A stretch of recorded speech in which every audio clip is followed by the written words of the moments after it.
Yay! All right, ladies and gentlemen. These are not part of this project. These go over here. Okay. So, we are starting our first sewing session, and I want to call it Sheera. So, that's what I'm going to say. Sheera by Tryxus. Tryxus? Anyway, so, and I better, all right, ladies and gentlemen, turn that off, because all I'm going to do is be hearing myself. Okay, so I'm going to start in on these corner pieces that we're doing 4 of, and they go in the upper right and upper left of the main panel, and they are accent color pieces, and they're very pretty. But because there is a raw edge that's shown of the vinyl, I'm kind of taking a little preemptive measure as far as decoration, and I've painted the edge of this vinyl, this dark blue. I want to call it almost a navy, more of a midnight blue, to try and match in with this blue over here. So I've put blue along the back end, and then I've put blue along this top edge, which is really the part that I'm wanting to make sure is the right color. And it's just a design choice, like, because I didn't want to have the raw edge of the vinyl showing when we see that goes there, and this goes right about there. Come on, when it's on, I didn't just want this raw edge to be shown, because all of these other edges are in the seam allowance. So I'm just kind of painting the edge of this vinyl. I've done 3 of them already, just so you don't have to sit there and watch me paint them forever. And I'm going to do this 4th one with us. Now, I'm going to do it. So I've got, this is just really, I think this is apple barrel paint. It's just acrylic, and obviously I've had it for a little while. And I always paint the top lid what color it is, because usually they're sitting with their top lid up, and I can never see what color they are, and it drives me crazy. So one of the first things I do is paint the top lid. Except if it's black, then my life is a little harder. So I'm gonna get the tiniest bit of paint. So I'm gonna mix paint with Elmer's glue. Now this actually is Elmer's glue. I've just poured Elmer's glue into a more user-friendly container. And most of it is gonna be Elmer's glue. But I'm gonna get a tiny bit. Yeah, like that is way more than I need. But that's okay. And then, like, so it's going to be more like 1 part paint and like 3 or 4 parts glue. And this is more product than I need, but that's okay.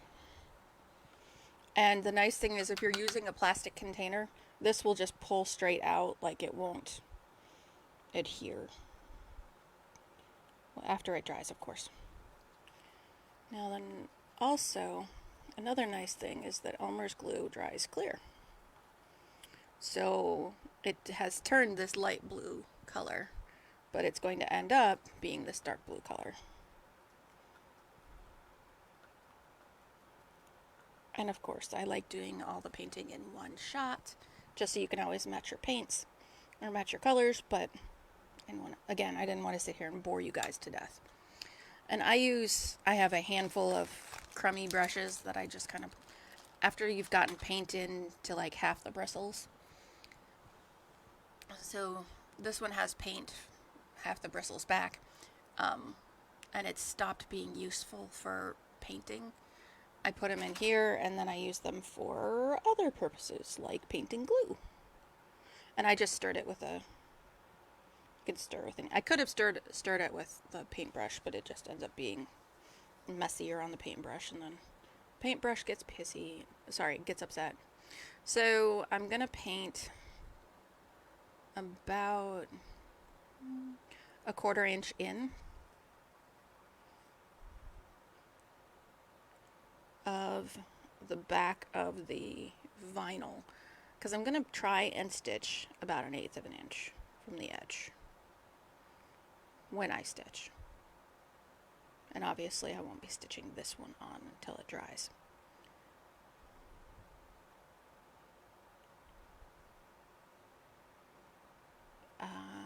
but to make sure that I've got a good color, and I'm just painting the back right now.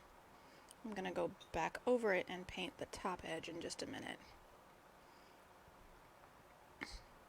And again, I'm making sure it's nice and thick. This is also the painting that we did on the Journey travel bag. One of my first Sewalongs. I think the first Sewalong. And if you're looking for that, it was quite a while ago. Okay. And I got a little bit of something. So I'm just going to go back over it to make sure I saturated the whole thing. And the back, if you're using vinyl, the back of the... This is a substitute for edge coat, by the way, for anyone who has edge coat and does a more refined version. This is my version of edge coat. This is also a good version to use when you need to use when you need to do the edge coating for something that you don't have the right color of. This will work about as well.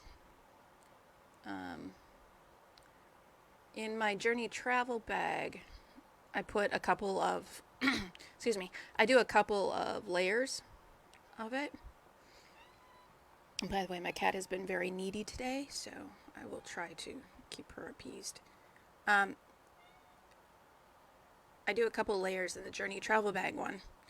Excuse me.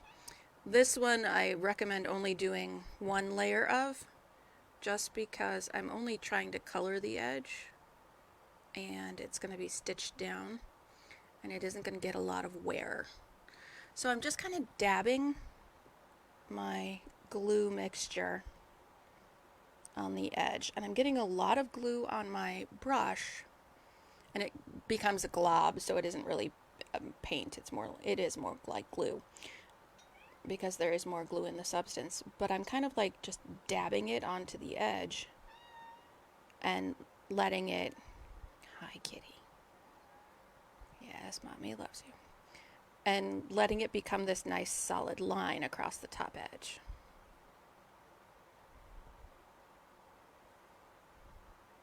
And that is going to dry very cleanly if you keep a clean top line.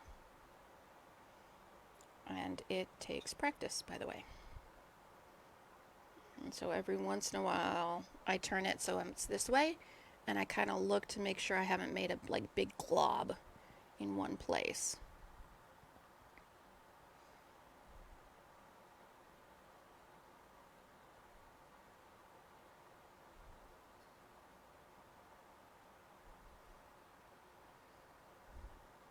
But this is an efficient way to do an edge coat that stands up to the test of time. I actually have my Journey travel bag over there. I'll bring it up in just a second so you can see. I think we did this one like 2.5 years ago. Man, I've been doing these for a while. Or at least it feels like 2.5 years ago.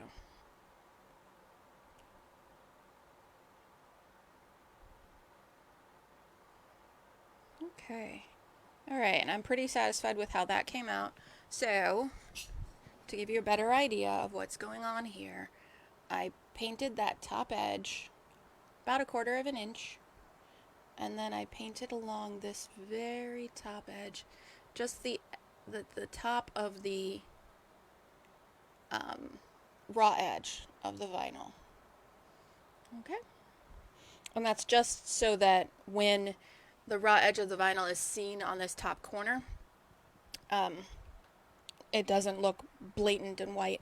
This would be more obvious if I had a dark background, because the edge of this vinyl is white, so it would be really obvious right there. Alright, so I'm going to put this, safest corner is this one over here. 1 second. So I'm just going to leave it like laying off of the, ooh, that was almost bad. Laying off of the corner of the table to dry. And I'm going to go dry my brush real quick, or wash my brush off real quick.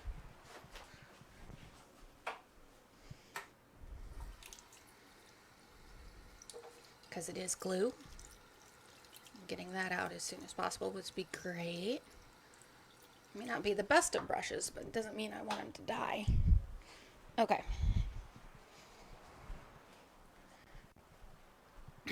So that's how I do edge coat these days. Efficient and quick and easy. Let me show you. So right now my Journey travel bag is my project bag for when I go out and about. So this has had the edge coat on it for about 2.5 years.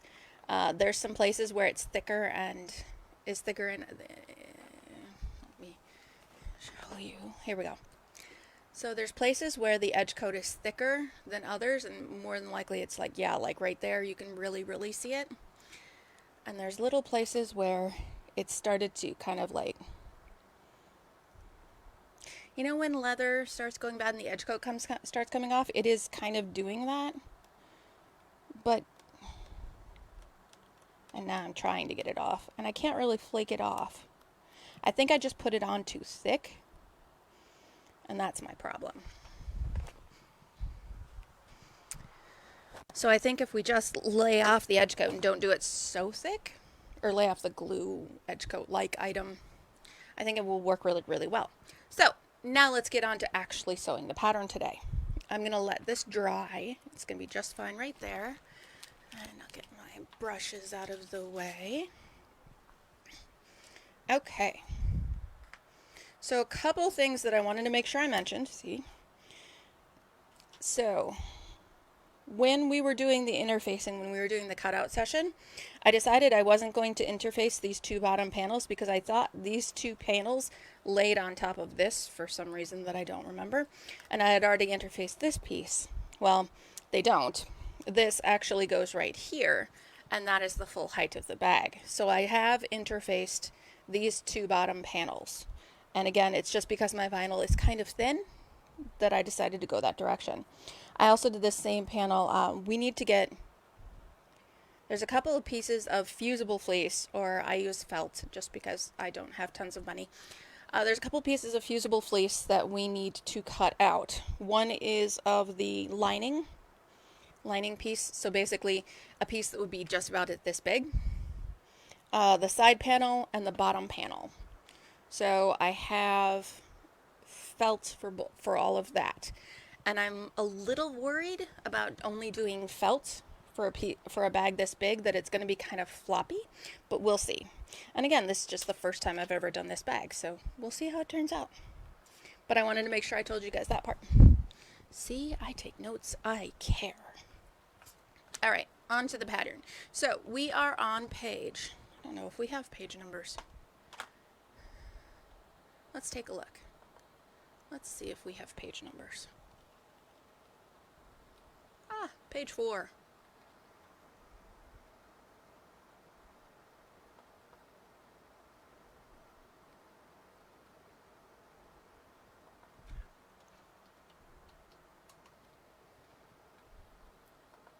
All right, now we know everything that's going on.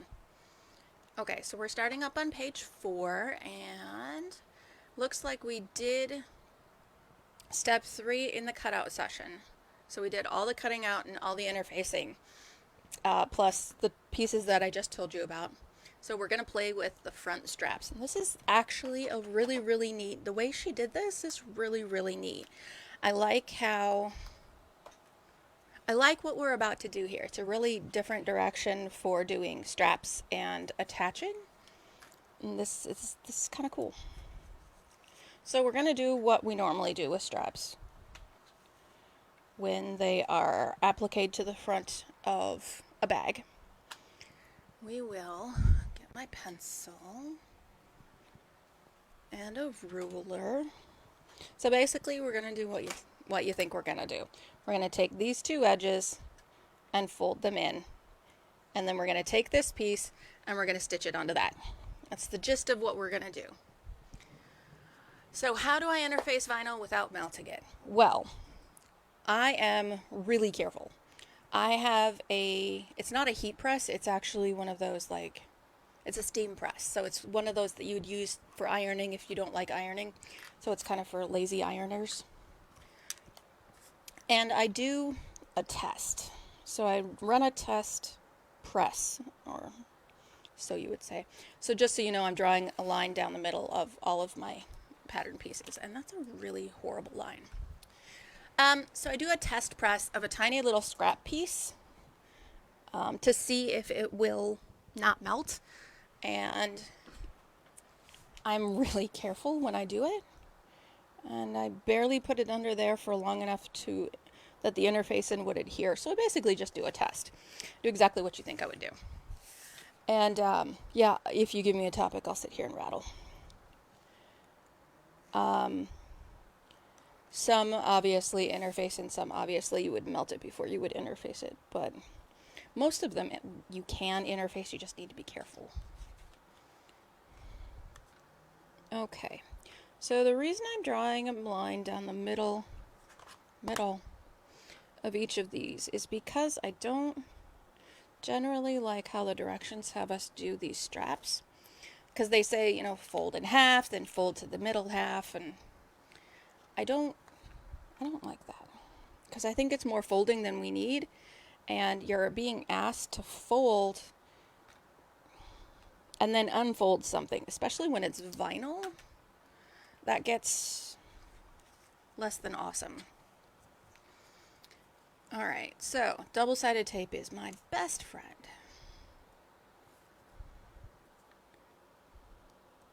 So I'm going to put this tape as close to the center line as it possibly can. And keep in mind, if you have an iron, you can get away with interfacing vinyl too. You just need to be, you know, careful. Do a test. I have a chair, but it's usually not at my prep table, so it feels weird sitting at my prep table. Okay, so double-sided tape. In my mind, this is one of the only ways to make this actually work well.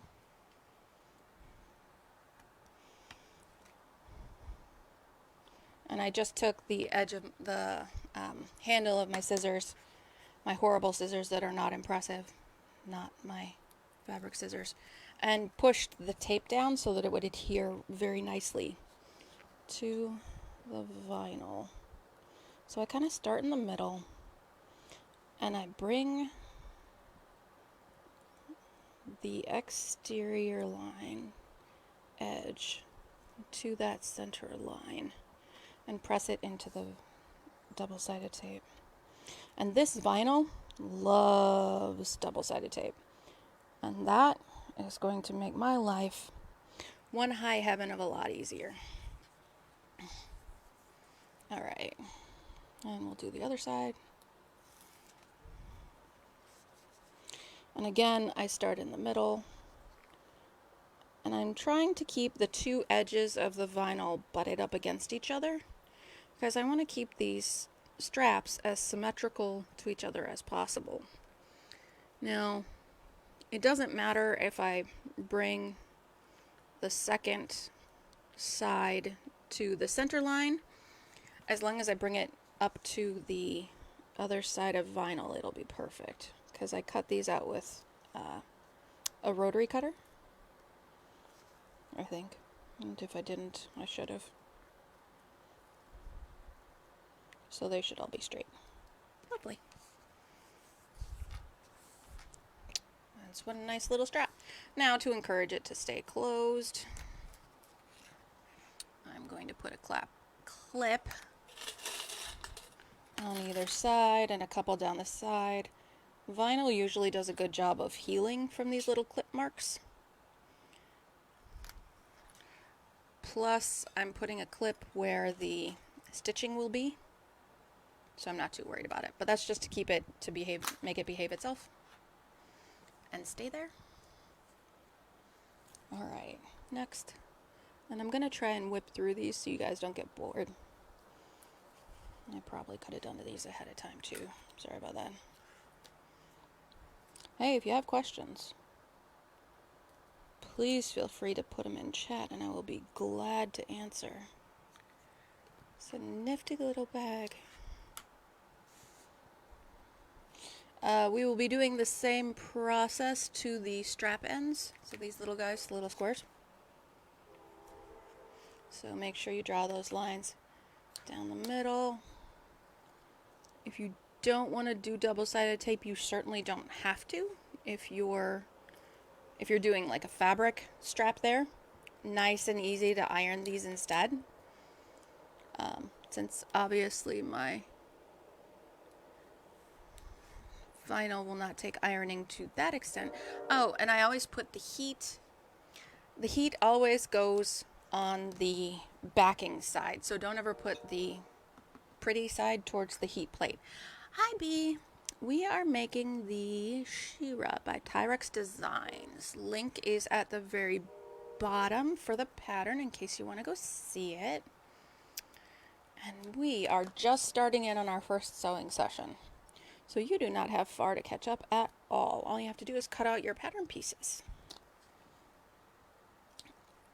We are just talking about the first couple of steps, which is making some nifty straps that attach to the side of the bag and hold the handles. And she has a really interesting way of putting this all together. So I'm kind of excited to show you. It's kind of like detail stitching, but not. It's really neat. All right. So when I used the handle of my scissors earlier, that was just because I was too lazy to get up and get my squisher. So this is what I use to make things flat. I know Garth from Myth has nifty little rollers. I have a highlighter. Tells you what weight class I'm playing in, I guess. But I'm just going to use this highlighter to kind of push the double-sided tape down so that it adheres to the backing, the interfaced backing of my straps nicely.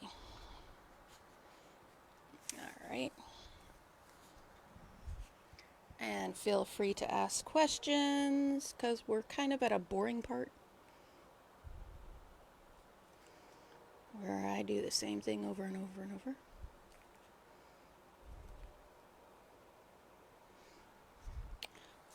We are doing this sew-along every Wednesday at 6.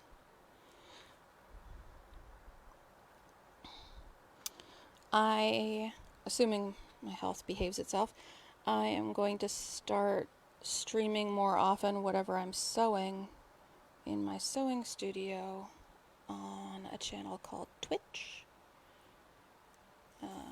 Usually you hear people talking about Twitch with gaming, like video games, but they actually have a really neat creative community that I am a part of, and you are welcome to join me there. If you check out alterednotions.com, it should tell you how to get there. That's my company name. And now I'm done plugging myself. There we go. Strap 2.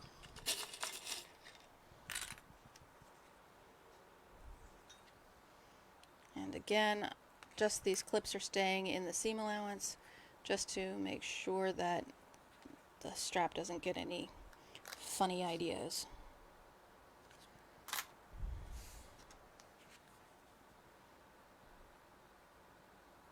Oh yeah, and 2 minutes to stitch gave us a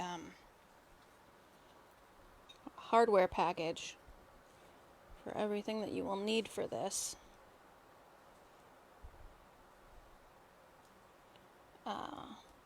That's the hardware link at the bottom.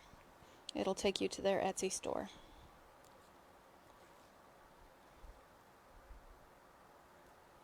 Nice lady.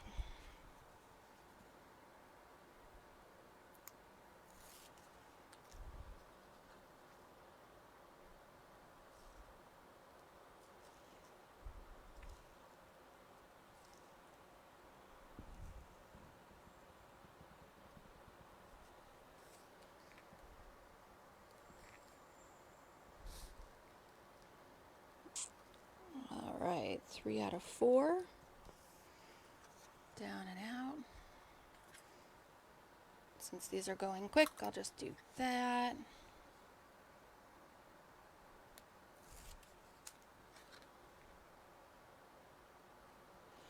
I also put the double-sided tape as close to the center line as possible, because then I will keep as much of it as possible out of the line of my needle. Because as you may or may not know, stitching over double-sided tape can gum up your needle. I haven't really had much problem with this. Like, some people have had nightmare experiences with it. Oh, you're welcome, B. But I've never really had a lot of problem with it. I mean, though sometimes my needle will get gum on it, but I just like kind of run my fingers on it and make it pull it off before I like do a ton of stitching.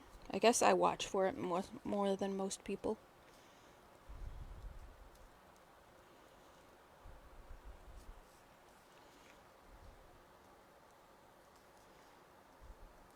So trying to keep the double-sided tape out of the way of where the needle path is going to be is a good plan.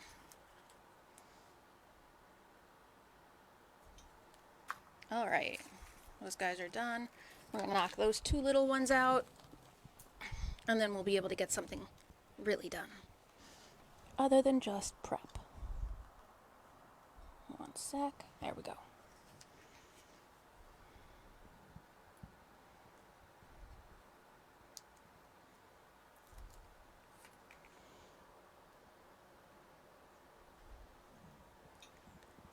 Okay, so this will be done with 4A, and we'll move on to 4B in just a minute.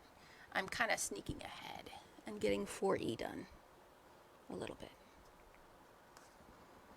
But it's just because it's the same thing as the other stuff we've been doing here. Might as well get it all done in one shot.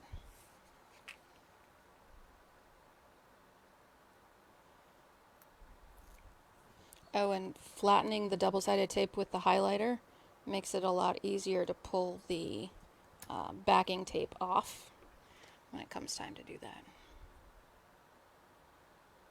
Which is why I do that part.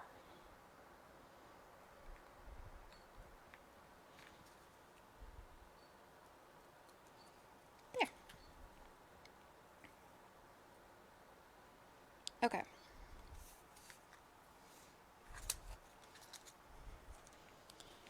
Get all the garbage out of the way. If you clean while you work, you have a clean workspace when you're ready to be done. And sometimes you are ready to be done with the project a lot sooner than you think you are because you're frustrated with it. So, I always recommend you clean while you work. It makes things a lot easier. It also means that you're probably going to pull those tools back out like 3 or 4 times. Okay, so we have done 4A, we're on to 4B. So here's where things get a little interesting. We need to make a few marks. Now what I ended up doing, we can set these aside for now. We're just going to stitch along the sides for part of, what is it, 4D and E. So we'll just put those guys to the side. We need these 4 straps right now. So what I ended up doing was measuring on the wrong side of the strap. So I'm going to take my ruler. So I'm doing large, so 4B. We're going to go and decide whichever side of the strap is up, whichever part is going to be towards the top of your bag. If there happens to be an up of your strap, some people there is, some people there isn't. Whichever side is up, make that decision now and measure from the top. So the dimensions are in 4B. You go a certain amount down, and then you stop stitching a certain amount. So what we're doing is actually doing some side stitching. It's kind of like detailed stitching. It's stitching right on the side of the strap where the D-ring is actually going to sit. So the D-ring is actually going to be right here, and we're doing the detail stitching that's next to it. So that's what's going on here. So this far down, and I'm just drawing a line across the back of the strap, and it tells me I'm going to be stitching for this far.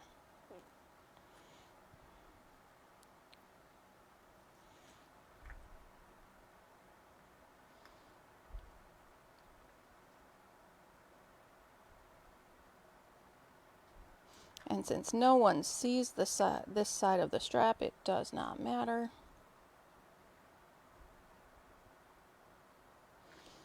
And what I'm going to end up doing is stitching between these two lines along the side.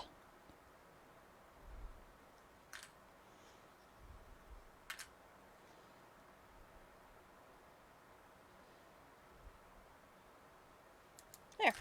Okay.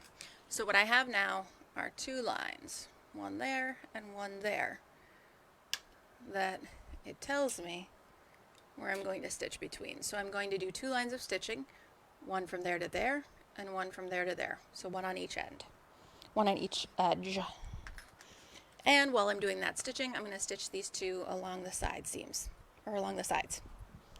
And it would be great if I brought you along over to the sewing machine.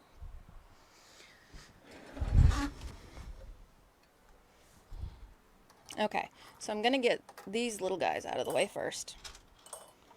So I'm going to use a 3.5 inch or 3.5 stitch length the whole way. I'm going to back stitch on these side pieces. But since I don't want to put too many holes in them, I'm going to start in a little bit. So I'm not starting stitching right at the edge of the fabric. I'm starting a little bit in, and then I'm back stitching and stitching forward. Just so I don't get too many holes. And of course, clipping whenever I can. There are birds outside my house that are deciding it is interesting.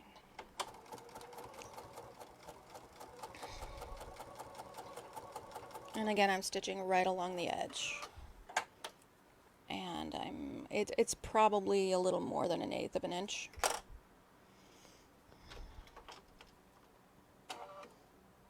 Oh no, maybe it is 1/8 of an inch.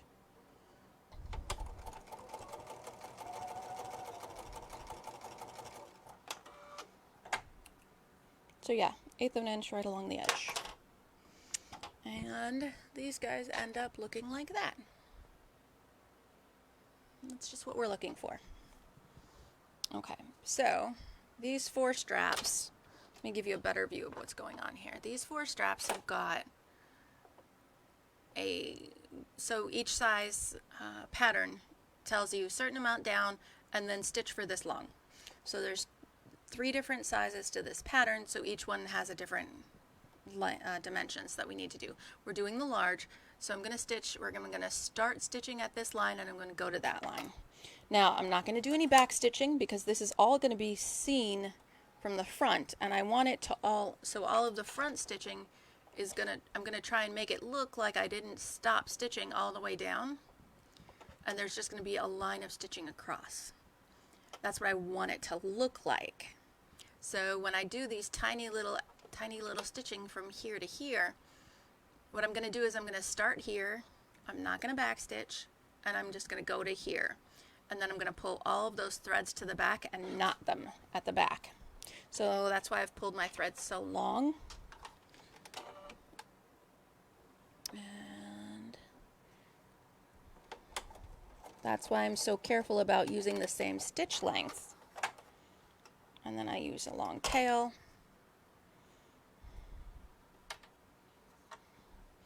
Just so it isn't difficult to pull that thread to the back.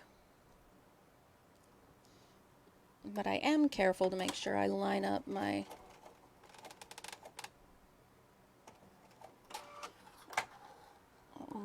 line up my placement.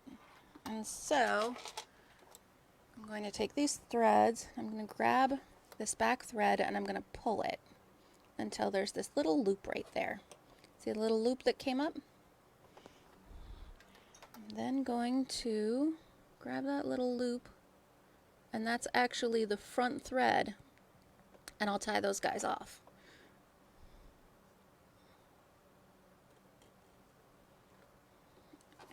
And so I'll pull the back thread until I find that loop, and pull that loop to the front, or rather this side, pull the loop to the back, and one more. There. Now, if things behave themselves, all my threads, so here's the front, none of my threads are visible, but it looks like I just did a couple lines of stitching, like the side seam stitching that we normally have on straps. All my threads are here on the back, which I will tie off in a little bit. So I'm going to repeat, there's the word, repeat that process.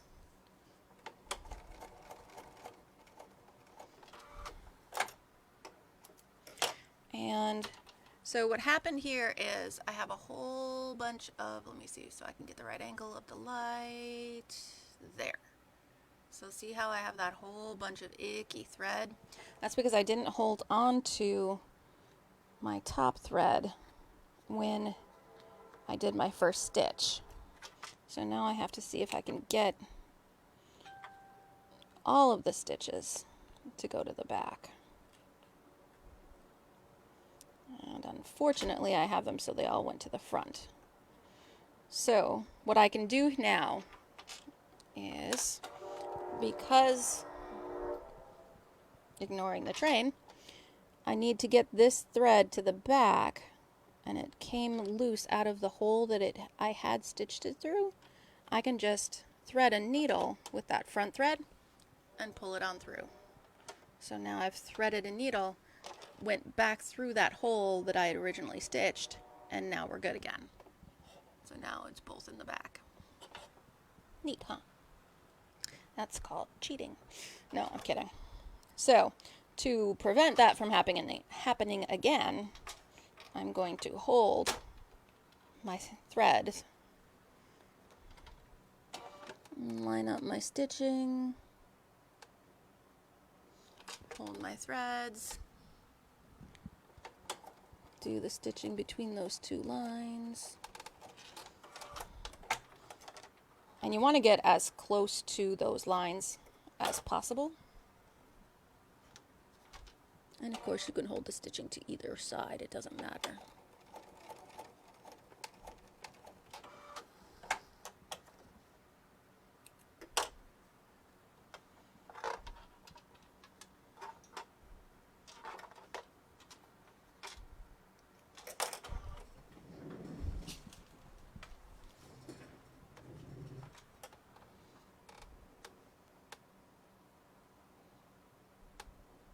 There we go.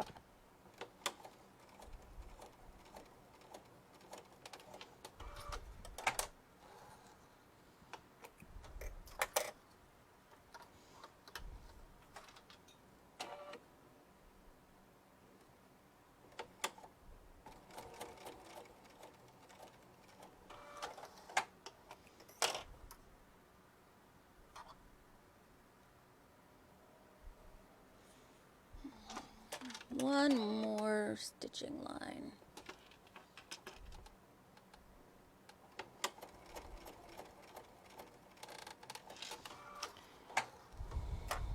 Okay, I'm going to take these all over to the prep table. We'll tie some knots. Oop, let's not forget these guys.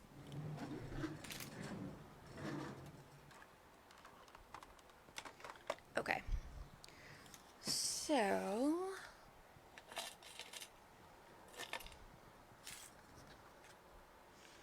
I'm going to pull all of the threads to the back.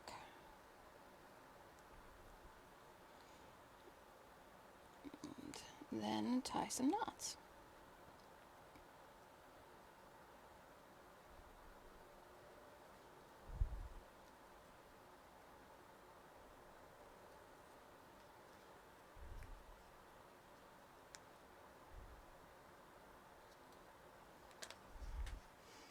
check my stitches at the front.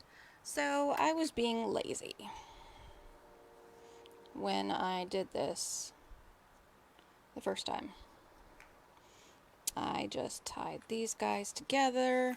I took the threads on the right hand side and the threads on the left hand side and just tied everybody together. 2 big knots.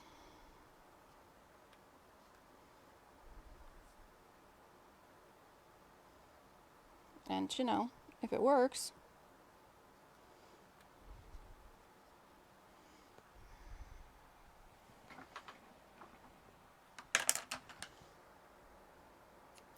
cut that off. And since I have the glue around, I dabbed a little bit of glue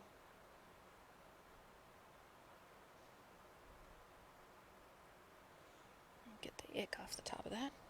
I dabbed a little bit of glue on the knot to remind it that it wants to stay knotted. This is the one that I pulled to the back already.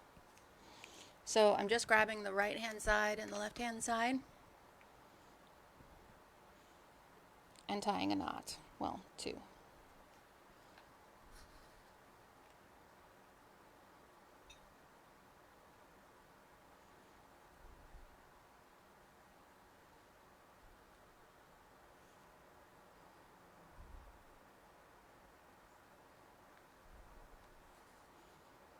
And I'm tying them as tight as I can. You can spend the wonderful labor of love that is tying individual knots if you so desire. I don't think it matters.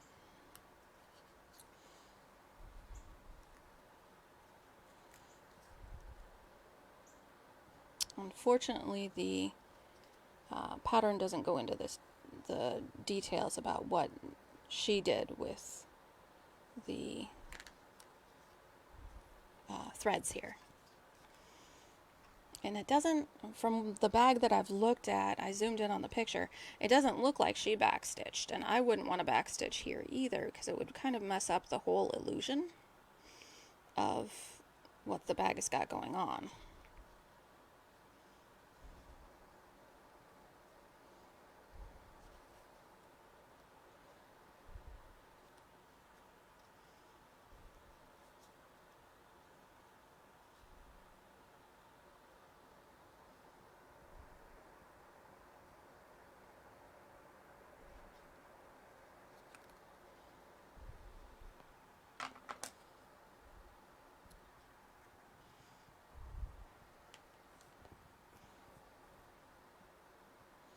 There is a small concern about the knot. So the D-ring is going to be right up against this knot. So I have a small concern about the D-ring rubbing up against that knot a whole bunch. But I really don't think it's going to be that big a deal.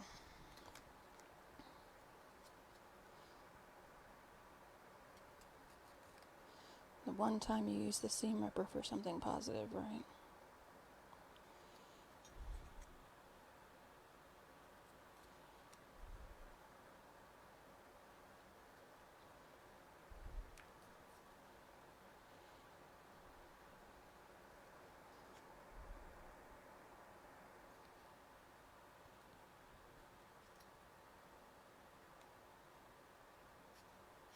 There we go.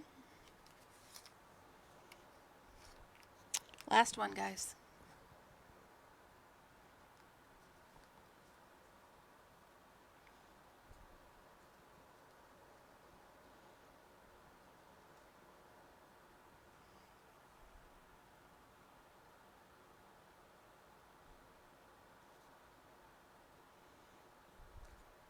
Come on, fingers.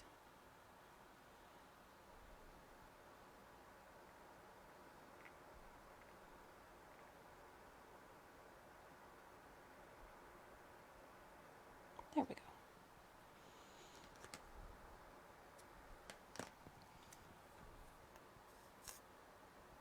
And again, this is just Elmer's glue, and it's just trying to make the knot behave itself a little bit better. Okay. All right. So that is 4A, 4B, 4C, and because we did the little side straps at the same time, 4D. 4E, one sec. I missed the trash can and my cat likes thread. 4E is to put the D-rings over these guys.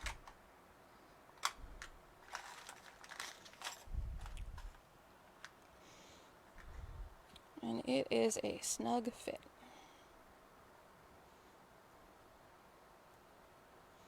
Beautiful. Isn't that pretty? And I'm going to clip either side just inside the seam allowance to keep the whole thing together. And we won't come back to these D-rings for a while. If you don't want to clip, you can certainly stitch along the bottom, or you can clip along the bottom, whatever works for you, but this is what I wanted to do. And that's what works for me. Okay, so that is 4E. We are on to 5. And page 5. Let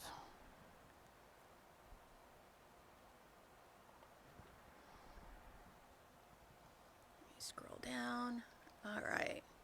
We're up to corner pieces. Everybody excited? Take our front and our corner pieces. I'm going to put these guys on the ironing board until they dry, just because there's nothing else on the ironing board, and getting them closer to a heat source while they dry isn't a bad idea, right? Okay. Front exterior panels. We're going to put these corner pieces on. So there's a right side and a left side. On the right pink, I'm on the left pink. And then there's a right side, and my left side is still working on drying probably. So I know that vinyl likes to move a lot. So I'm going to double-sided tape this, but I'm not going to use this stuff because I always try to find a use for my double-sided tape that is the iron-on type. So I'm actually going to bring this over here, move my slip pockets and my linings out of the way. And I have this iron-on, it's basically glue, but you iron one side and then you iron the other side. And I kind of use it to tack glue, tack weld these 4 corner pieces into place. Because I know that this guy can handle it, so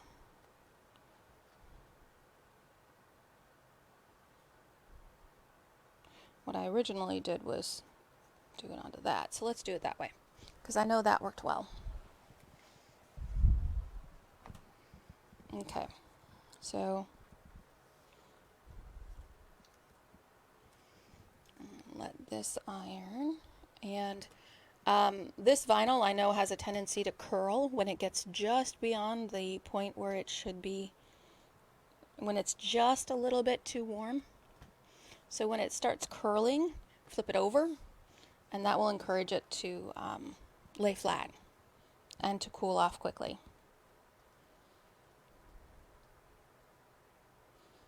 That one's curling, so I'll flip it over, and let's check and see if this other guy is dry. Mostly. And see that color? It's right about the same color. It's pretty getting close.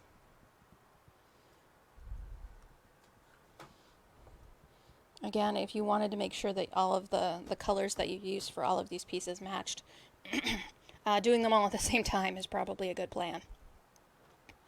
Okay, so all of them have the glue on them.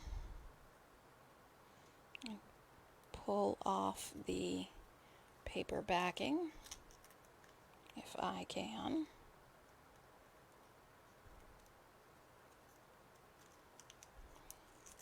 And of course it's going to be difficult because I'm, you know, on stream now. Worked like a breeze when I was practicing. I was doing so I'm doing this same same bag. I usually do two at the same time. You know, so one just a little bit before the other, but I'm actually doing the small and the small by myself and the large with you guys. And I'm doing the large with you guys so that you can actually see what's going on. But of the same pattern, of the same fabric and all of that jazz, so it's kind of neat. So I'll line up the pattern piece, double check, make sure everything's lined up. Excuse me. And then iron it out a bit. And of course, whenever you're ironing vinyl, you never want to hold the iron still. You want to make sure you're always moving. You have a lower likelihood of burning anything that way.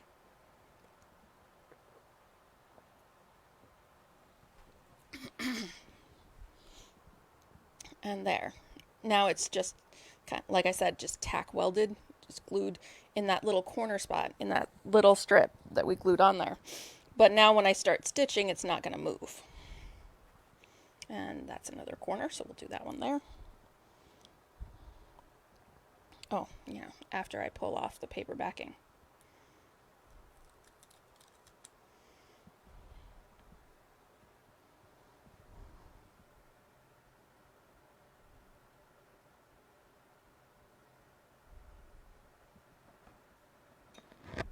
There we go.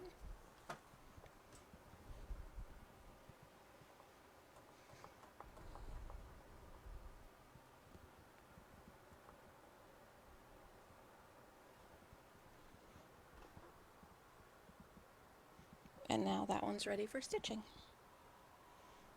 And we'll get the other one over here. Oh, and you're having a view, aren't you? Problem solved. Sorry about that, guys.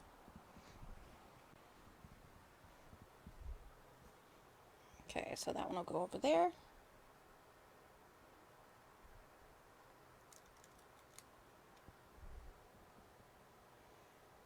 And sometimes there's a little bit of sticky to these guys. Sometimes there isn't. Sometimes you can just like temporarily push it on. Nope, not so much right now.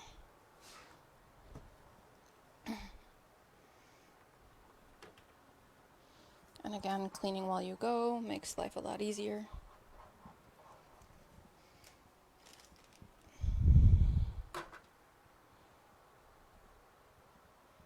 And that guy is nice and, yeah, I messed up just a little bit. That's okay. It's only a little bit off right there.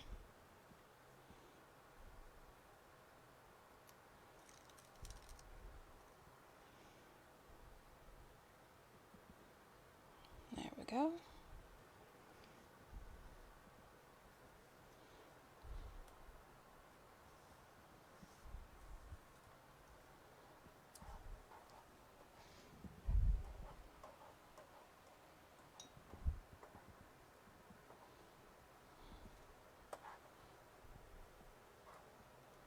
And, you know, taking an iron to the rest of the bag while you're at it isn't going to hurt any. There we go. Okay. Now they're all just kind of like a little bit behaving themselves, and they're going to hold still. Let's see, and I believe it is 5A. Put them in there. And I believe stitch down. Yep, 1/8 of an inch seam allowance. Keep the corners stitch line in the seam allowance. So what it actually tells you to do is go here and go all the way around. On the little, like the small size, I didn't bother just because my piece that I glued on, you know, the small size, the corners are like that big. So on the piece that I glued on, there was no point because the glue was holding everything down. On this, I actually think I will go all the way around. Just so that it's easier to make sure everything holds still.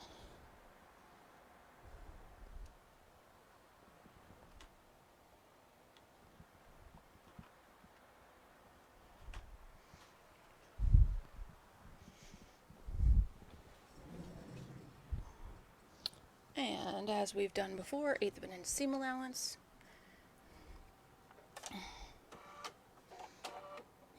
which is basically the inside of my zipper foot, which is handy.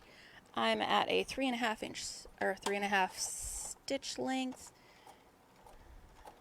and I'm going to go nice and careful and easy at the beginning because there isn't really any glue at this very tip.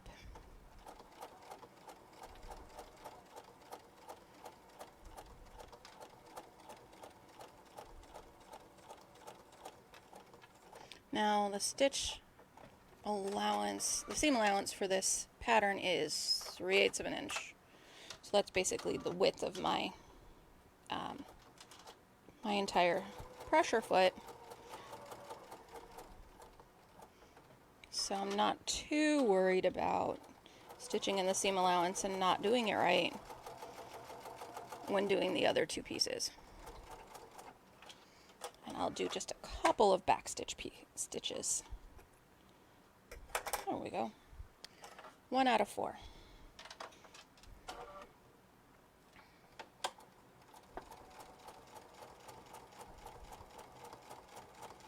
And I'm going to go nice and slow when I'm doing the stitching for the outside part against the raw edge, because I want to make sure that that stitching looks nice and even and solid, since the remaining stitching is all in the seam allowance. I'm not too worried about it.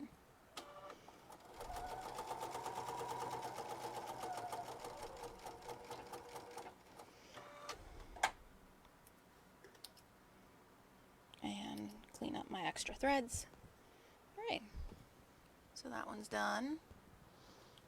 And I really need to change the lighting in this sewing camera. I'll work on that, guys.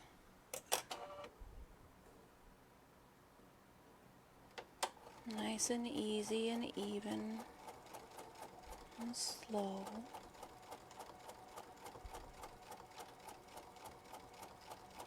Especially on the sharper parts of the curve.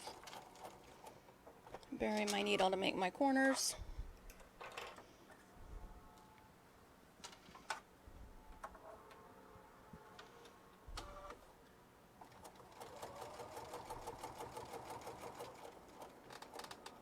I'm going to turn my corners.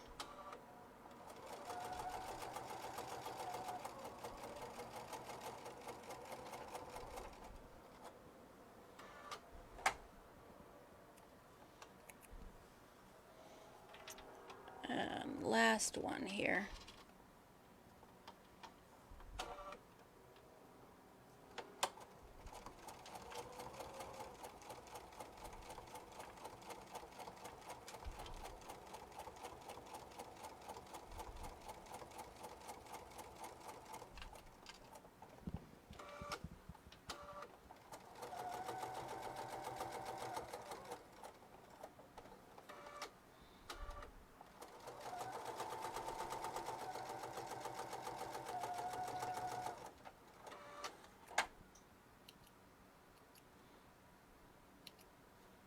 There we go. All right. Stitched around the corners. Well, I guess the lighting isn't too bad. It just looks really dark from my end, I guess. One sec. There we go. Over to the prep table. Okay. That was 5A. We're on to 6. We're doing good, guys.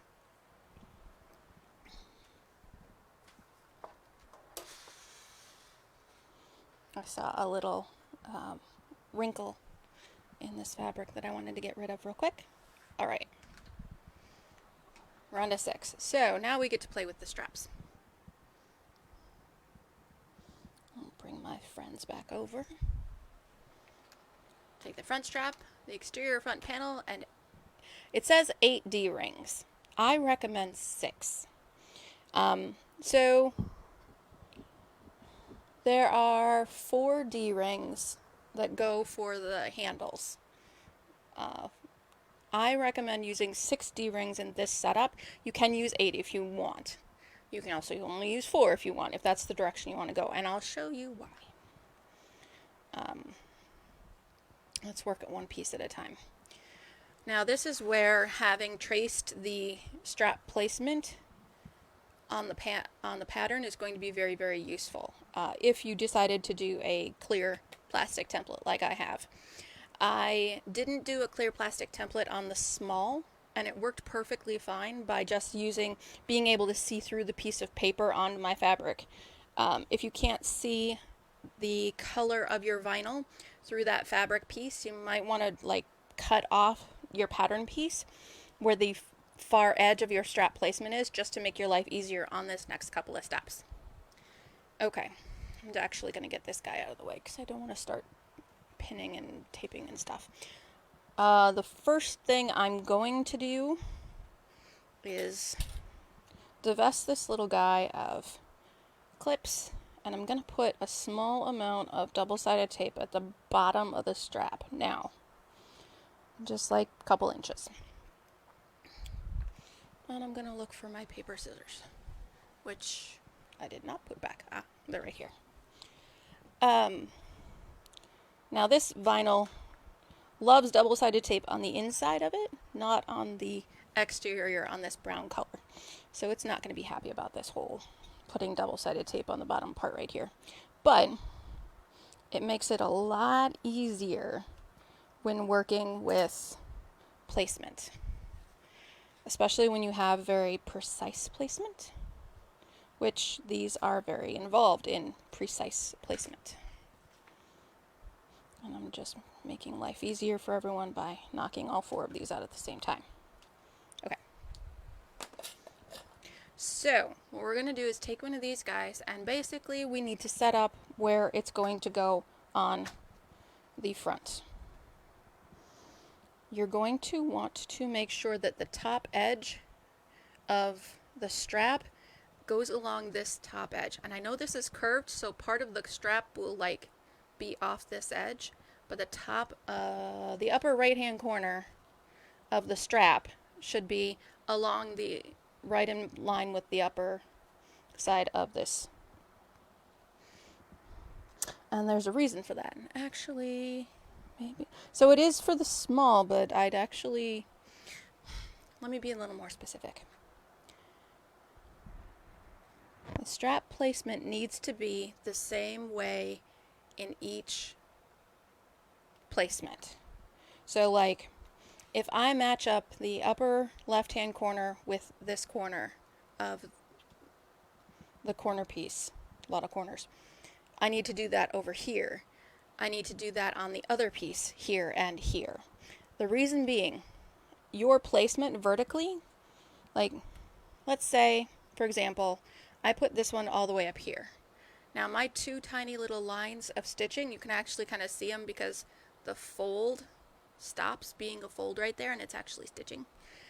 My lines of stitching are right there on that one. And if I decide to place this strap down here, well, my lines of stitching are right there on that one. Now my handle is going to be off.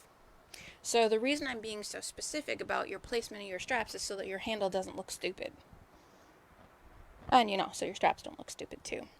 So I'm looking at this, and I'm kind of I have my template down, and I'm just kind of taking a look at where my placement is going to be.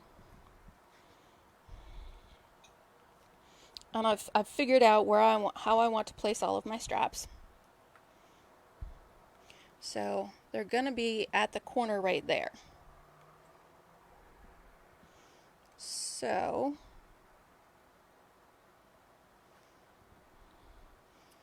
I figure out where they're going to be at the top. And then because the bottom of the strap can wiggle from one side to the other, that's why there's double-sided tape on the bottom, plus it's easier to do double-sided tape on the bottom. I'm going to line up my strap placement, make sure it's perfect, and then press. And that's where that double-sided tape comes in. And I'm going to clip it bottom and top just because I'm a little paranoid right now.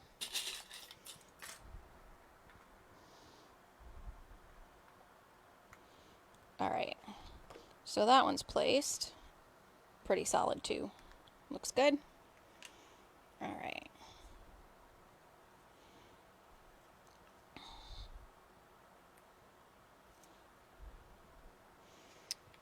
flip my pattern piece over so I can figure out where this one goes. And so I've got corner to corner.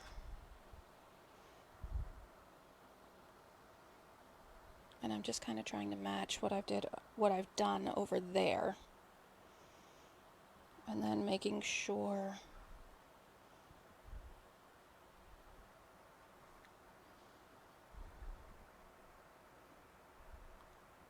my strap placement matches.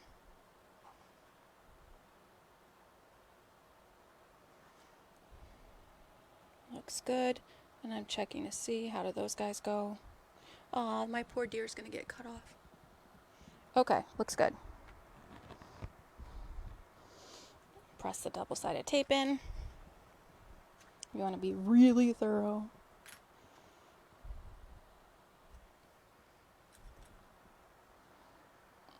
And I'm gonna keep this one nearby so I can use it as visual reference for this one.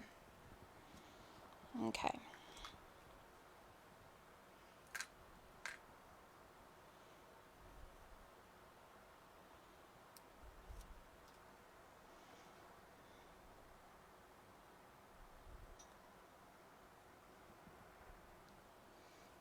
And so I'm looking at my strap placement.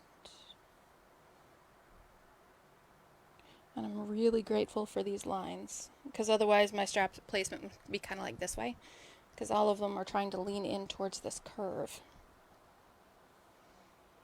I'm kind of checking. Okay. Looks good.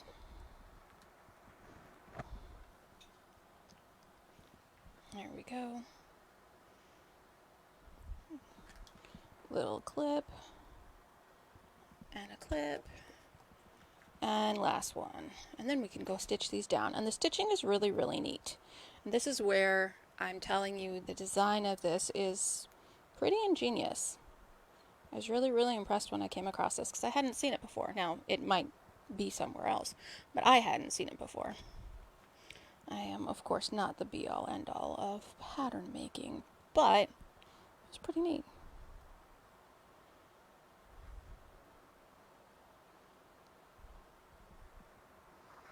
I mean, raise your hand if you have too many patterns.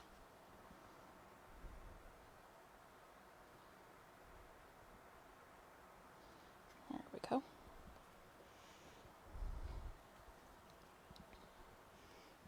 Okay, so we have two little lines of stitching that basically are about as wide as this highlighter. Two little lines of stitching that start here and go to here. Now the really neat thing is what we're going to do is we're going to start here, we're going to go up to that line of stitching, we're going to stitch hopefully into the hole that is right there, and then stop, turn the corner, go across, and come back down the other side. So what we're trying to do is make this line of stitching look continuous all the way up, and have it's more of an optical illusion. Anyone who sews and sees this bag is going to be a little bit confused. Because there's no way we could have done all of those stitches in one line of stitching. So we're trying to go up and over and back down. And actually I see a problem right here. I need to have one more stitch down. So what I'll probably do is go up, over, I'll stop there, go up one, and then go back down the whole thing, just because there's a little bit of technical difficulty right there. But so we'll go up to this line of stitching, hopefully stop right at that stitch. If not in the whole of that stitch, then halfway into the next stitch. Go over to this one, again, hopefully aiming for that corner, and go back down. And we'll do that for all four. We're only doing the bottom, don't do the tops. We're only doing the bottoms of all four of these. Okay? It's gonna be awesome, I promise.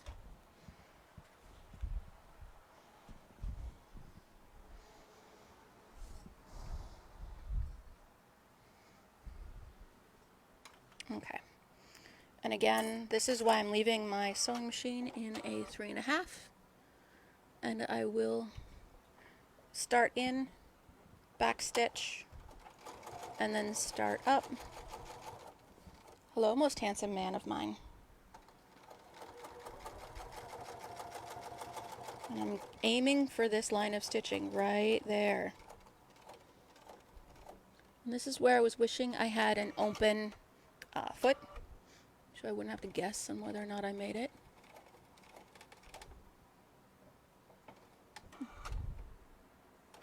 Yay! Now, if so where I stopped isn't exactly in line with, so when I stitched up and I hit it just fine. So I stitched over, and over here, the line that was there and the line that I'm starting to stitch aren't lined up. So I'm going to do a half stitch over to get into that line of stitching, and then I'll go down again. So I did that half stitch, and it's just a little bit of jump. And I wiggled a little bit on my stitching, but that's okay. And then I'll back stitch a couple. So here, I'll show you what's going on.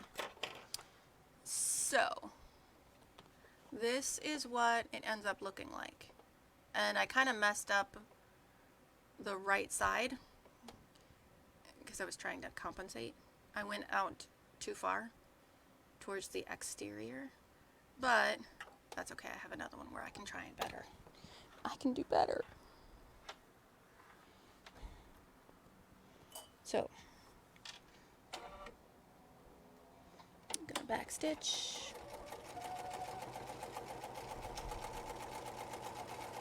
And I'm gonna try and pretend that everything is normal.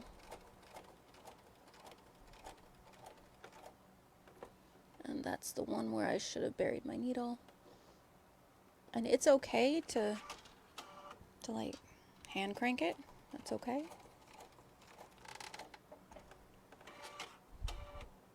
And I think that one's perfect.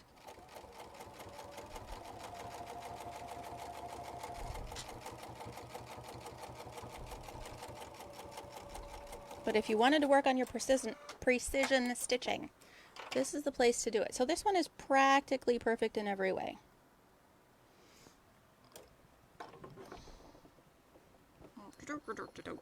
There we go. So that is what it looks like. And so it kind of looks like a really long H. And here's what the back of the fabric looks like. So there's no top of that part. So this part is where the top two legs of the H are, and that's where it's going to, the D-ring is going to be. So we just put an illusion in that top part. And it's one of my favorites. It's really surprised me. It came out of this pattern. It was a really neat idea.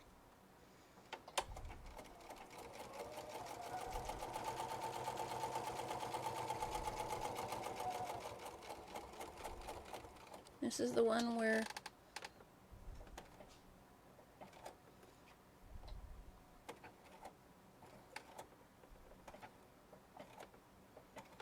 I needed to do that extra stitch up because it wasn't long enough.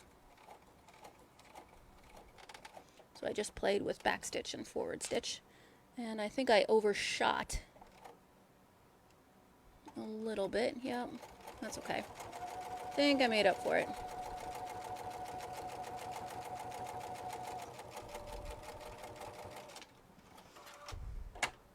Overshot a little. So here, I'll show you what's going on with this one. So, overshot a little on this side, and that side is the one where I didn't have this piece stitched low enough to make it match everything else. So I kind of did a couple extra stitches right there at that side of the H. But again, no one's going to notice. And that, I might be able to kind of push the thread over and make it less obvious. I mean, it's a stitch, so probably not. But again, if we pay attention as best we can to the little things, no one will notice when we make mistakes on them.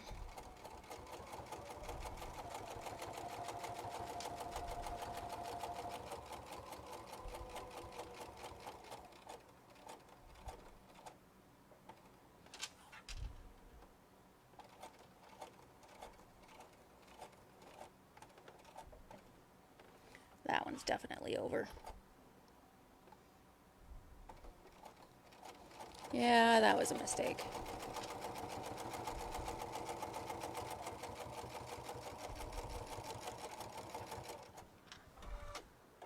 Meh. It's fine. I'm moving on. Hi, kitty. No, you're not in trouble. I know, you want to play fetch. Go play fetch with Daddy. Okay. Daddy will play fetch with you. Okay. I'm going to pull some D-rings out.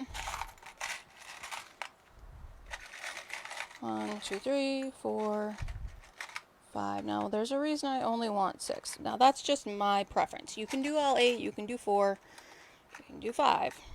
I just want to do 6. I'm going to do 6 because I did 6 on the other bag that I'm doing, and they're looking like a pair. Plus, I like how 6 look.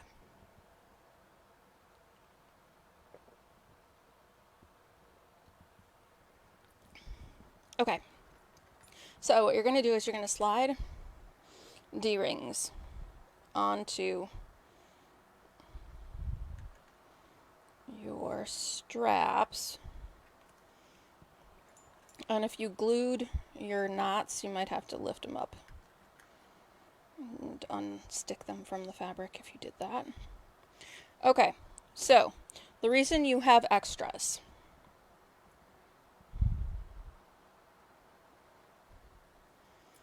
is one will be for the handle and one can be for like keys, or we can put a tassel off that end or something like that.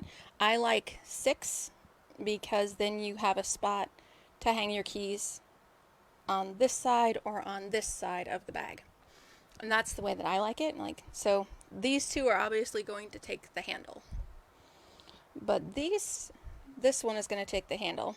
This one is going to take the handle. But these two, the two that are facing down, could take keys or a keychain or like your sanitizer holder, anything else that you need. So that's how I did the purse, or the small of this. I'm kind of calling this a little bit of a tote bag. So that's how I did the purse, so that's how I'm going to do this tote bag.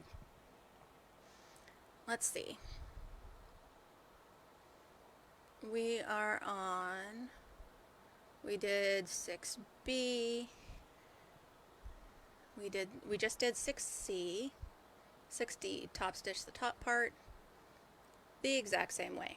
Yeah, so we're going to do up here exactly what we did down here. We're going to stitch down, over, and back up. Nice and easy. It's a little harder now that we have the hardware in there, and I kind of want to give the hardware a little bit of space. I don't want I want the hardware taking the bar space out of the vinyl, not out of the fabric. So I've kind of pulled this, oh, you can't see. I want it to take the bar space out of the vinyl, not out of the fabric. So I don't want the fabric bumping down. Like over here, the fabric's kind of bumping down. I want the vinyl to bump up from the flat fabric. So I pulled the vinyl down a little bit so that the D-ring has some space to move. Okay. And just like before, I'm going to start in a little bit. I'm going to back stitch. I'm going to stitch down. Bury my needle. Turn.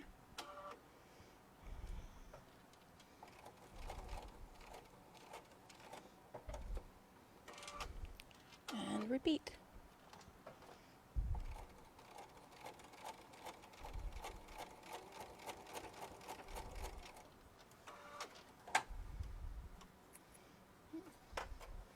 And that is what we're looking for.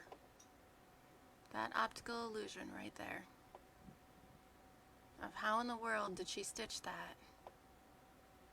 I mean, that makes no sense.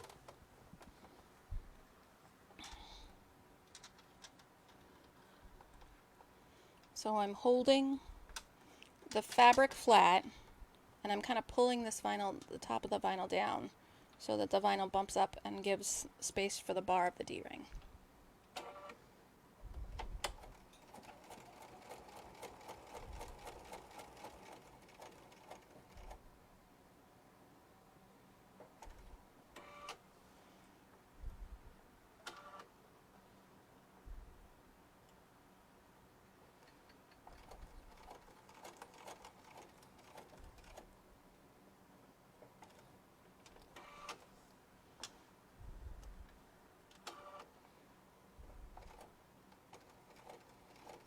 Mess that one up a little bit.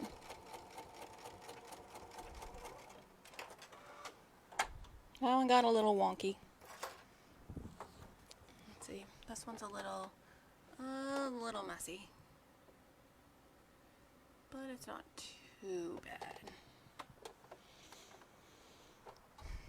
And actually, the reason that that one was difficult was because of the 2 D-rings. There was so much hardware there, it was hard to make that turn.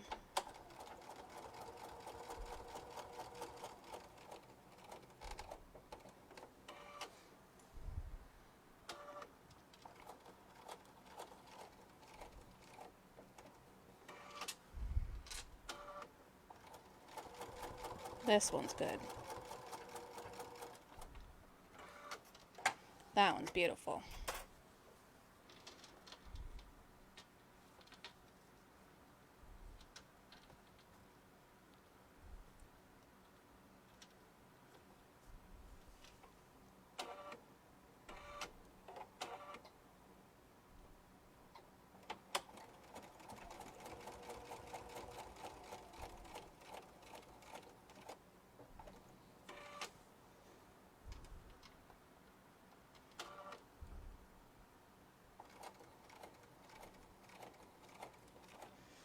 One piece of advice, don't aim for where the other stitching starts.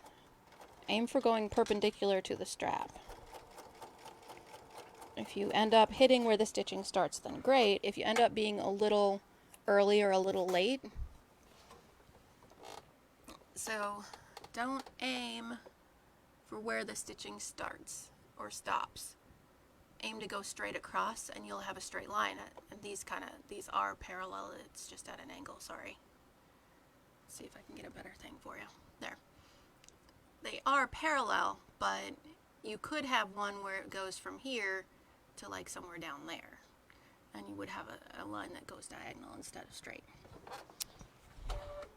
So a little bit of tricky, oh, and here's the back, here's what the back of this looks like. So it is just optical illusion stuff. And it's a little tricky, but it looks amazing when we're done.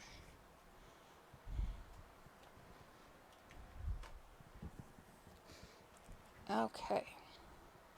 So the only thing I might consider doing is doing a couple more stitches, like in a second line of stitching across the top, because I worry about this holding the bag up okay, but it's not too big a deal. All right. We just did 6E. Ooh, awesome. We get to do 7. All right, so one sec.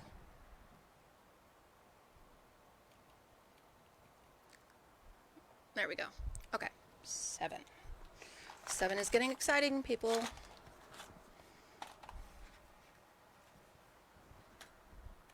My cat's just staring at me like, why are you ignoring me? Okay, so 7 is putting the bottom onto the bag, and I think after we do this, we will stop for the evening, because I decided going until 9 o'clock was just too late. It was too long, and it really kind of tired me down going that long. So I think 6 to 8 is plenty. And what am I looking for? Oh, clips. Putting these away. And my little snips. Okay. So. And I was bad. I didn't trim my interfacing. I think I was doing this late at night. when I realized I had to interface this. Hi, kitten. There we go. That's better. Alright, so next step is to put this on this, and vice versa. So, best advice I can give is find center and put a clip there. And the easiest way to find center, of course, is to fold things in half and make a tiny mark.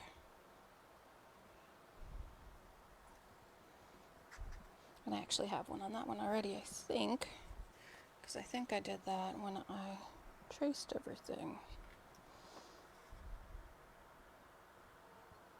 Yes, you are adorable, kitten.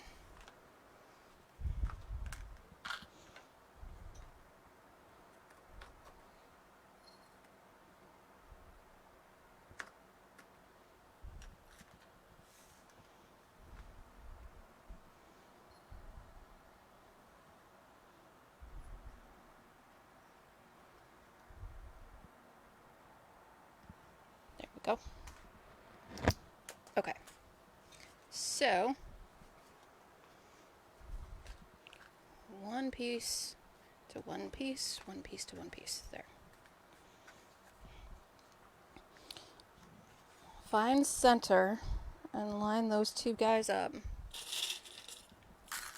and clip together. Now, from here, we're going to have to clip everything else, because this guy is not going to willingly curve into that shape without some encouragement. And since we're working with 3/8 of a seam allowance, I know I can clip about half that much into the fabric without worrying about messing it up. When we get to the side, when we get to this side, this edge right here will be up against that side. Just to give you a concept of how that's going to go. I think it's maybe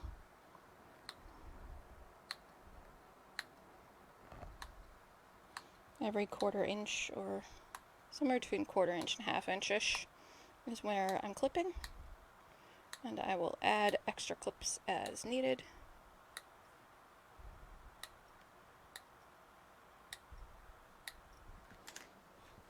And so literally all I'm going to do is manhandle the high heaven out of this guy.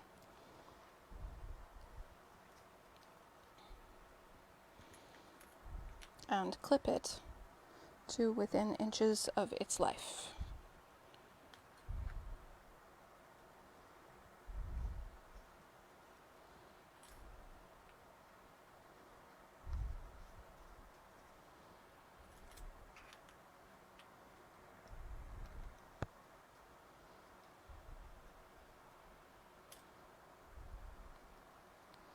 Remember, we're sewing at 3/8 of an inch, so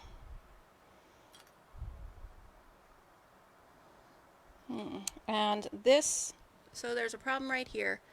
The edge of my vinyl is at my fingertip. That is not the edge of my fabric. So that means I need to do some more clips, and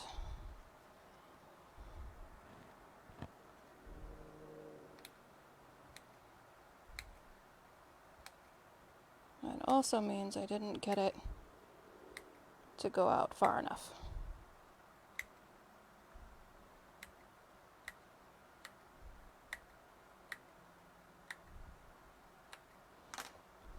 Okay.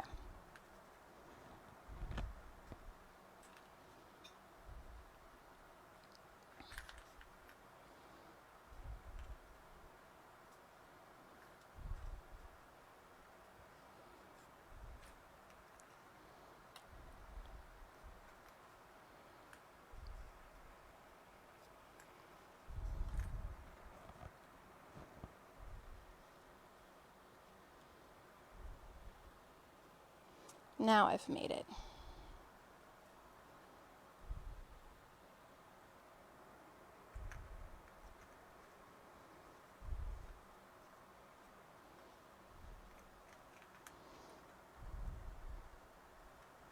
And I actually have a little bit of slack now. So, you know. If it isn't one thing, it's another. Okay, so I worked that extra in there. And now, knowing how bad it's going to be, I can actually go back through and do clips easily every 1/4 of an inch.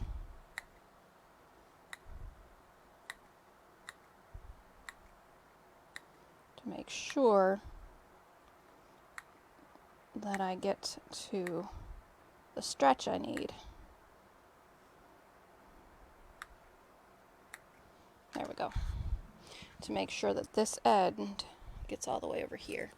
And actually clipping this end kind of gives me a goal about how far we need to go. And that's another good reason to interface the vinyl,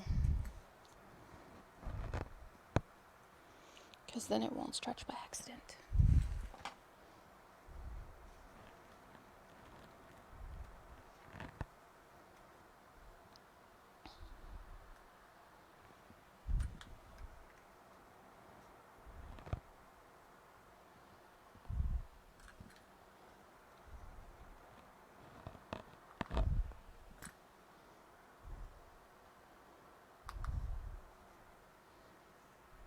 There we go. Beautiful. So we're going to stitch 1/8 of an inch, or sorry, 3/8 of an inch along this, fold it down, iron it, and top stitch it. Easy peasy, right? So I have my middle mark right there. I'm pretty sure, well, I better double check my middle mark on this side.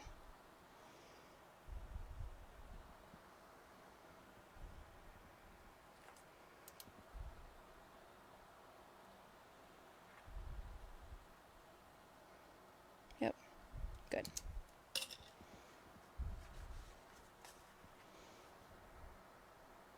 And really, I need more clipping along here.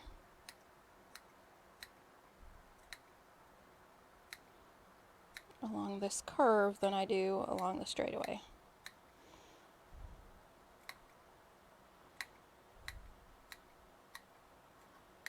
Because, you know, it's straight.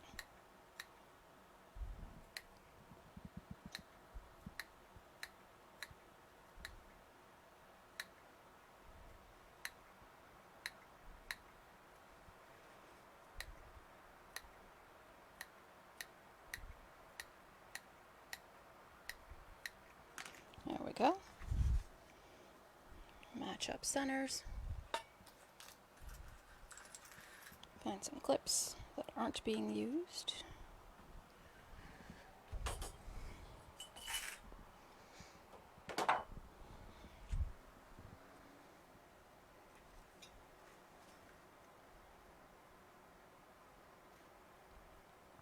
And I have to be careful trying to curve this against this fabric, because the fabric doesn't have any resiliency of its own. It's not gonna pull back on me. It's just gonna crumple up wherever I pull it to. So I have to make sure that I'm not accidentally pulling that fabric in a direction that it actually shouldn't lie.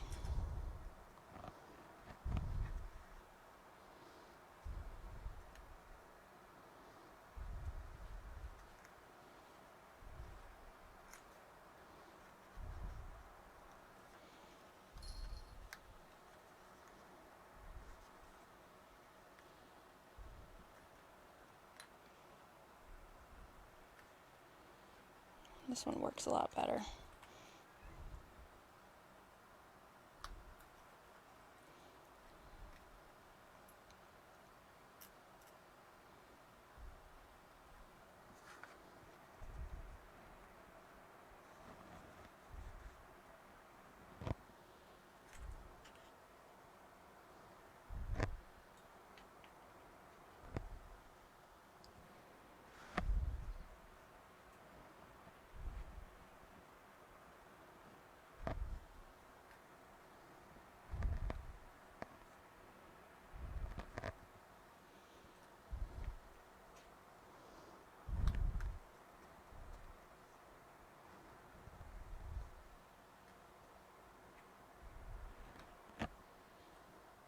and clip everything. Beautiful. All right, let's go do the stitching. And we're almost there, folks.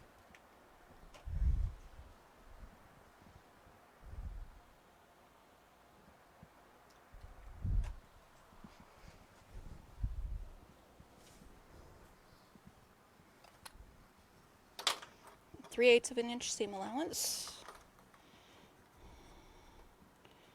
And I'm going to make sure my fabric is all behaving and lined up.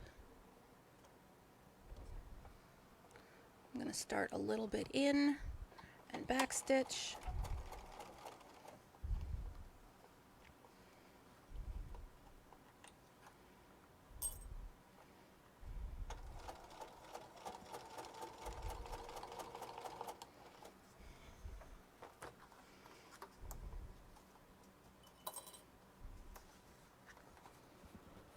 Again, remember, this cotton will move any way it can to make it easier.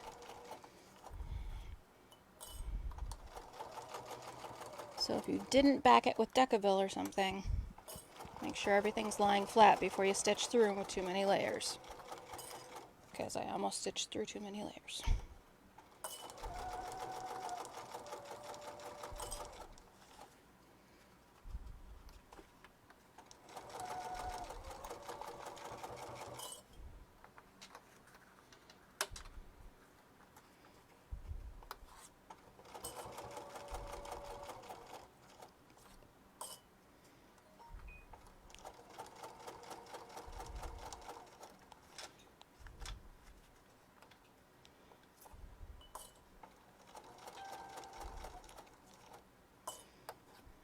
And we're back at the other side, making sure nothing is misbehaving.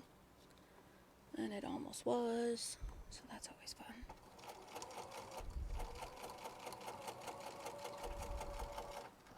There we go. One of two.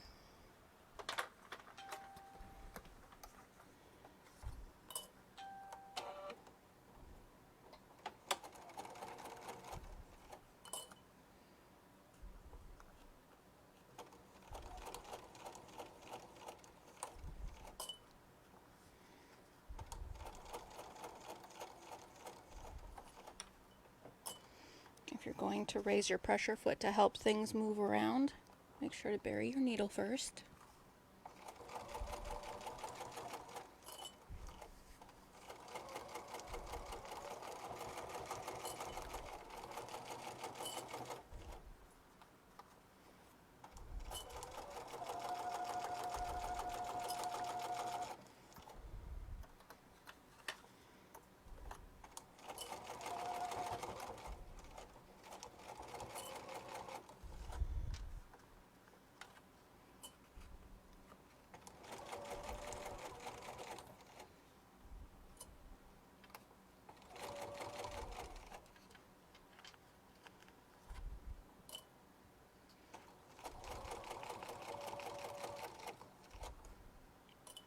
Almost there.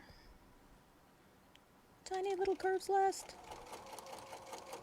There we go. Okay. So, we have the main stitching done. Now we need to make it behave a little bit. And then we're done for the day. Okay, so we want to top stitch, and you're looking at the wrong thing. No, you're not. We want to top stitch this part. We want to top stitch the vinyl. So we want the seam allowance to go down towards the vinyl. So we want the seam allowance to go down towards the vinyl. I always kind of walk myself through that so that I make sure I know I'm pressing things the right way, especially when we're working with vinyl, which may not really like being ironed near. And I'm doing tiny little bursts.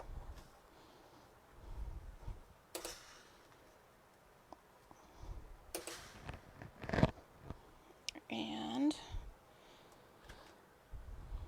I'm going to heat it up just a little bit more, and while it's cooling, I'm going to flip it so that it is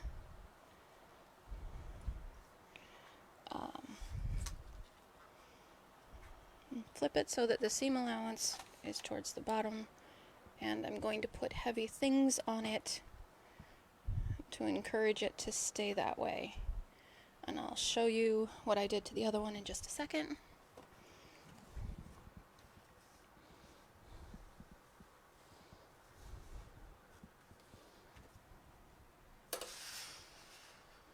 The steam is more for the cotton than for the vinyl, because the vinyl doesn't care if it's wet or not.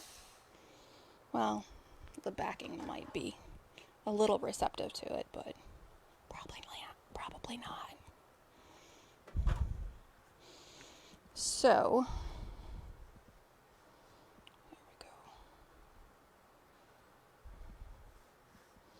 go. What I did with the other one, so what I did was I put heavy things on it, on that edge that we just ironed, to encourage it, well, heavy-ish things, to encourage that part to lay down flat. And now that part kind of lays down flat. Very quickly. Yes, very quickly. And now they both, here's the other one. The other one I had just flipped over so that the weight of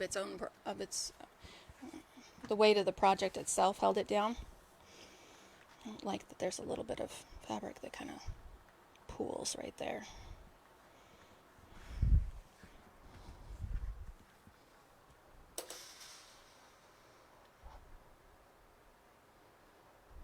There we go. Okay, now we are going to top stitch right along that line at 1/8 of an inch so that it matches everything else.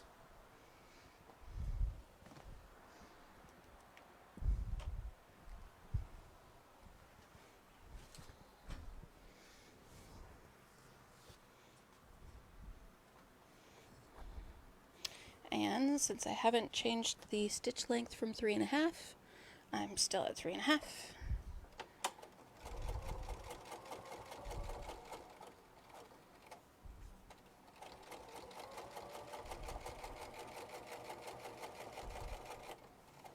And I am kind of keeping my right hand pulling the vinyl down, and my left hand is more keeping the project steady.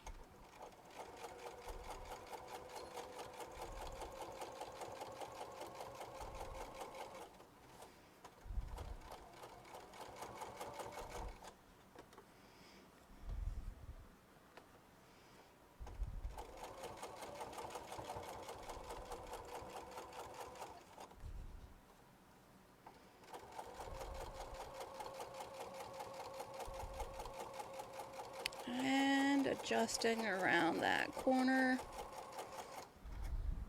And number 1 is done.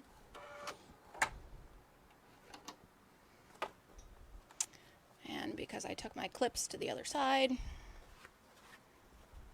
I have to use the automatic clipper stuff that my sewing machine came with.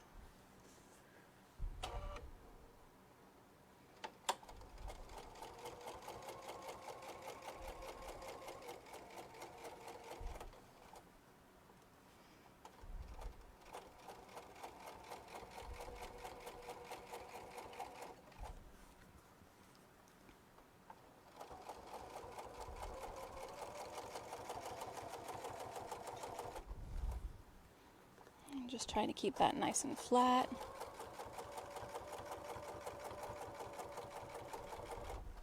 I could have, if I'd left it overnight with a couple more heavy things on it, or even just a little bit of a heavier thing on it, like if I'd tossed a magazine on top of it and left it overnight, it would have been a lot flatter and a lot easier to work with. But I wanted to finish this step up tonight with you guys. Hi, pretty kitty. Yes, Mommy loves you. All right. So, now we have two very beautiful panels, 2 side panels. I have 2 panels. This one has 2 D-rings on the left side, and this one has 2 D-rings on the left side, which will end up being the same side no matter which way you have. So like, it'll be, if the purse is like this, it'll be 2 D-rings on the front. If the purse is like this, it'll be 2 D-rings on the front. So that was intentional, if that makes any sense to you. And you have to think symmetrically, but circularly too. It's confusing. It'll look awesome later. I think we're gonna stop right there, so let's see. Looks like a good stopping point, because the next thing we do is add the interfacing and move on to bottoms. So yes, 7F is adding interfacing to the bottoms, or to these panels. So we'll start there on page 6, 7F. And thank you, Diane. Isn't it pretty? I'm pretty happy with the results and the colors and the patterns. We'll be here next week, starting exactly where we left off for the rest of this sew-along. So feel free to join me, and thank you so much for doing so this time around. Everyone take care, okay? Be safe. Enjoy your day out there.